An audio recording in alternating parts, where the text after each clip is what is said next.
Hello everyone, आज हम current के एक और इम्पॉर्टेंट न्यूज़ को कवर करेंगे। तो न्यूज़ क्या है कि ईरान ने संयुक्त राष्ट्र सुरक्षा परिषद में गाज़ा युद्ध विराम प्रस्ताव पर अमेरिकी वीटो की निंदा की है। जो गाज़ा सीज़ फायर होने वाला था तो उस पर जो अमेरिका ने वीटो लगा दी थी और उसकी बहुत विरोध किया गया है।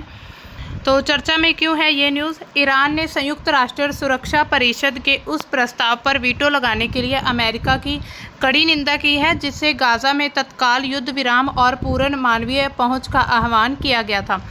ईरानी विदेश मंत्रालय के प्रवक्ता इस्माइल बाकोई ने एक बयान में कहा कि प्रस्ताव को रोकने के अमेरिकी कदम, जिसे कि परिषद में 15 में से 14 सदस्यों का समर्थन प्राप्त था, लेकिन एक था अमेरिका, उसने वीटो लगा दी और ज़ाउनी शासन इजराइल के अपराधों में देश की मिलीभगत को प्रदर्शित किया और इसकी कड़ी निंदा की है। 15 सदस्यों में से 14 सदस्यों इसके समर्थन में थे और जो एक इसके समर्थन में नहीं था वो था अमेरिका।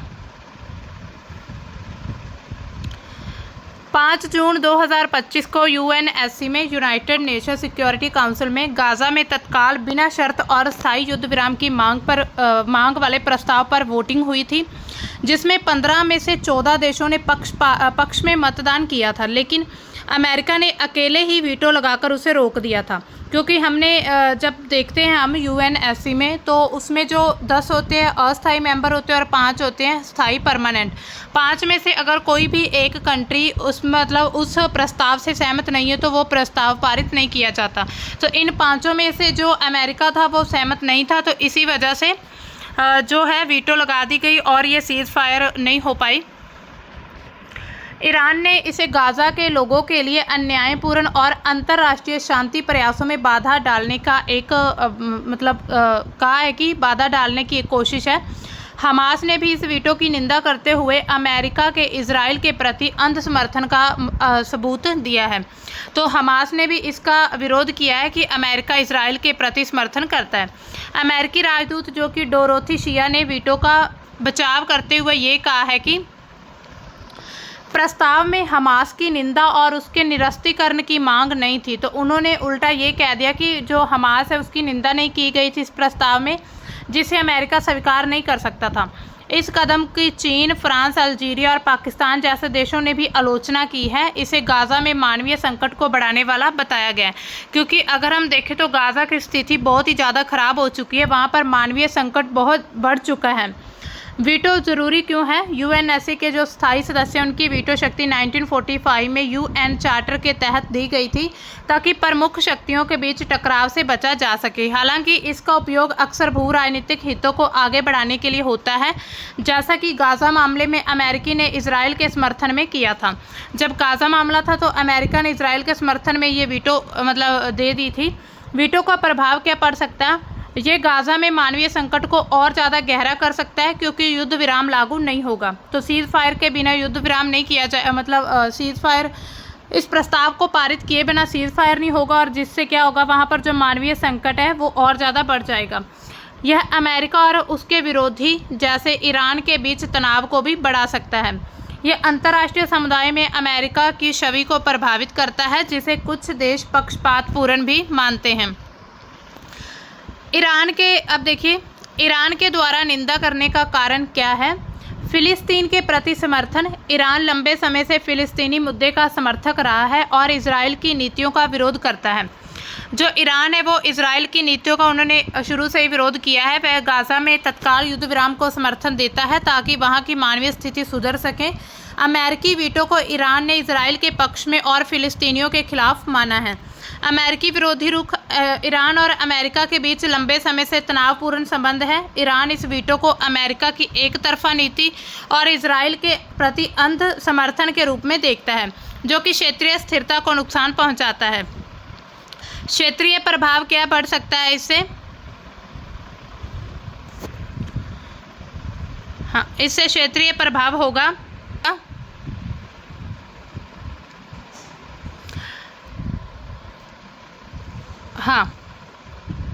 अब देखिए, जो क्षेत्रीय प्रभाव है वहाँ पर ईरान खुद को कहता है कि मैं एक प्रमुख शक्ति हूँ, तो ऐसा मानने की कोशिश करता है।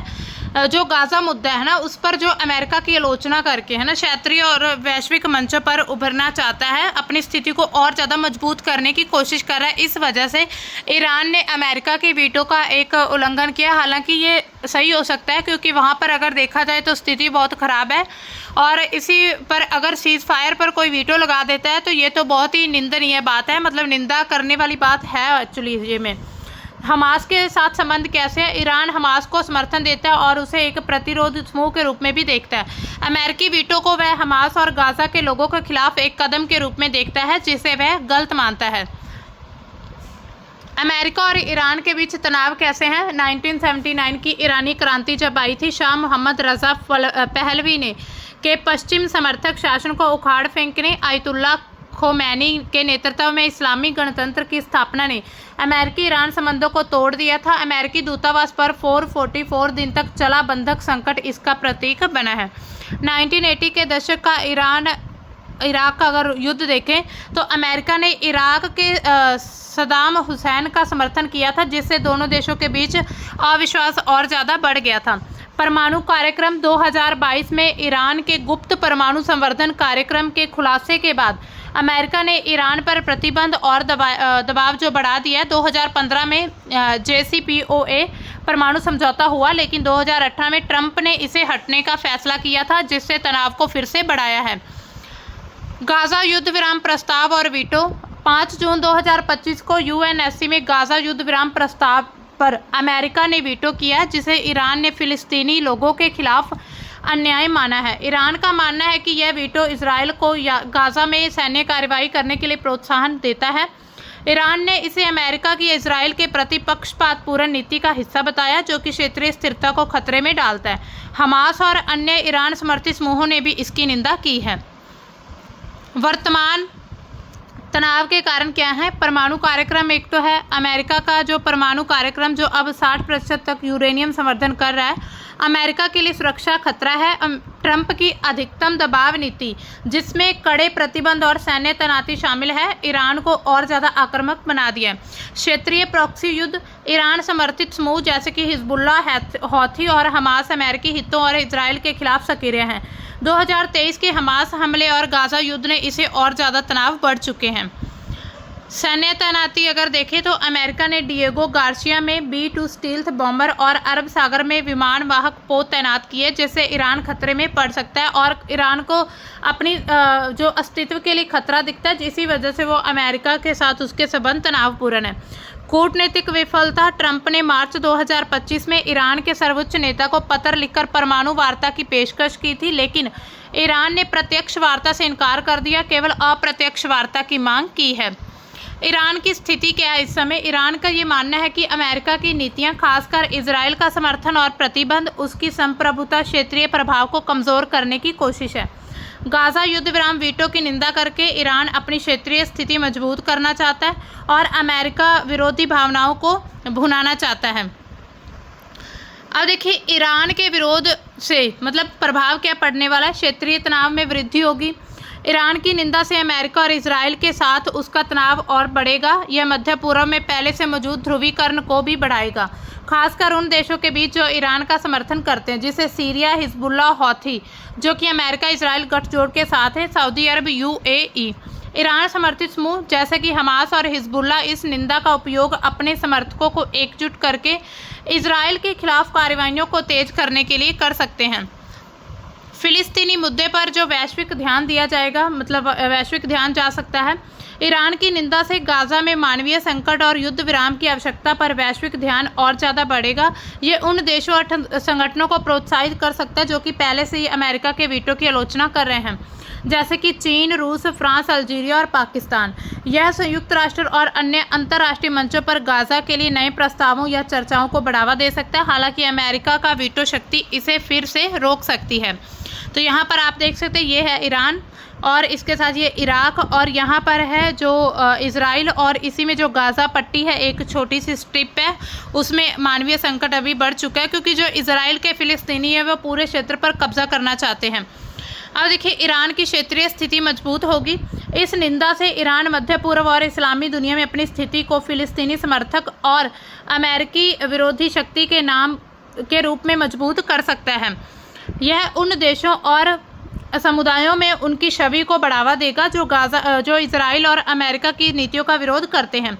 ईरान इस मुद्दे को उपयोग क्षेत्रीय सहयोगियों जैसे कि हिजबुल्ला और हौथी को अपना और सक्रिय करने के लिए कर सकता है, जिससे क्षेत्र में प्रॉक्सी युद्धों की तीव्रता और ज़्यादा बढ़ेगी। तो आप देख सकते हैं जो ईरान है ये इसकी जो क्षेत्रीय स्थिति है वो मजबूत हो सकती है मुस्लिम कंट्रीज़ में। कूटनीतिक विरोध अगर देखें तो ईरान की निंदा अमेरिका के साथ चल रही परमाणु वार्ता, जैसे कि ओमान में अप्रत्यक्ष इनकी बातचीत हुई थी, उनको और ज़्यादा जटिल बना सकती है। ये दोनों देशों के बीच विश्वास की कमी को और ज़्यादा गहरा करेगी, जैसे कि JCPOA परमाणु समझौता, उसकी बहाली मुश्किल हो सकती है।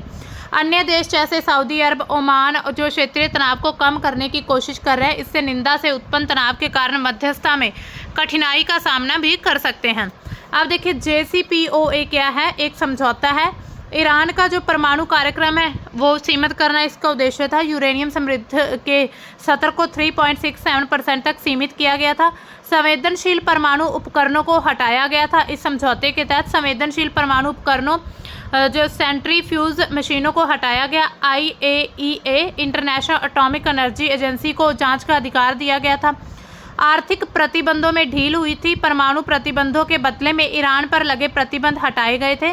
एक तरफा बाहर निकला अमेरिका, मतलब अमेरिका 2018 में ट्रंप ने JCPOA से एक तरफा बाहर निकलने की घोषणा कर दी थी कि वो इससे बाहर निकल रहा है। तो आप देख सकते हैं ये कंट्रीज उस समय इस समझौते में शामिल थी। इसमें आप देख सकते हैं सभी कंट्रीज हैं। अब देखिए मानवीय और जो सामाजिक प्रभाव क्या पड़ेगा। गाजा में युद्ध विराम की विफलता और ईरान की निंदा से वहां की मानवीय स्थिति और ज़्यादा बिगड़ सकती है, क्योंकि अंतर्राष्ट्रीय समुदाय में असहायता की भावना को बढ़ा सकता है। इसे गाजा में हिंसा और पीड़ा बढ़ने का खतरा है। ईरान में और उसके समर्थक क्षेत्रों में जनता के बीच अमेरिका इजराइल के खिलाफ भावनाएं और ज़्यादा भड़क सकती हैं, जिससे विरोध प्रदर्शन या सामाजिक अशांति भी बढ़ सकती है। अमेरिका पर दबाव बन सकता है। ईरान की निंदा और अन्य देश चीन, रूस, फ्रांस आदि आलोचना से अमेरिका पर अंतर्राष्ट्रीय सत्र पर दबाव बढ़ सकता है। ये अमेरिका की उस छवि को नुकसान पहुंचा सकता है जो कि वह एक निष्पक्ष वैश्विक शक्ति के रूप में पेश करता है। हालांकि अमेरिकी अपनी नीति में बदलाव करने की संभावना कम है, क्योंकि वह इजराइल को रणनीतिक सहयोगी मानता है और हमास को आतंकी संगठन के रूप में देखता है। तो हो सकता है वो अपने इस फैसले से पीछे ना हटे। तो ये थी हमारी आज की न्यूज़, जिसमें हमने देखा कि जो ईरान है उसके द्वारा अमेरिकी वीटो की निंदा की गई थी, उसके क्या क्या प्रभाव पड़े और क्या क्या मतलब उनके बीच जो अमेरिका और ईरान के बीच जो तनाव है। तो मिलते हैं हम अपनी नई न्यूज़ के साथ। तब तक के लिए बाय। Thanks for watching.